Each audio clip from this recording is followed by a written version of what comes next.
pagpapala ng Diyos.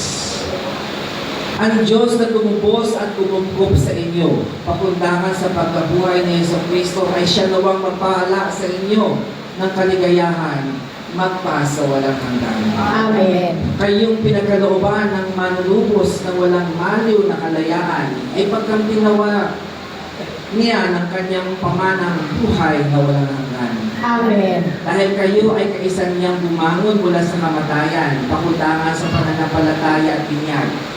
Kayo naway makatambal ng mga nasa kalangitan, pakundangan sa inyong mabuting pamumuhay, ngayon at magpa sa walang hanggan. Amen. Pagpapalain kayo na makapangyarihan Diyos, Ama, Anak, Espiritu Santo. Amen. Tapos ng ating panalangin sa kumayo ng kanlay, kapayapaan ni Kristong muli na buhay. Salamat sa Diyos. Happy Mother's Day. Happy Mother's Day.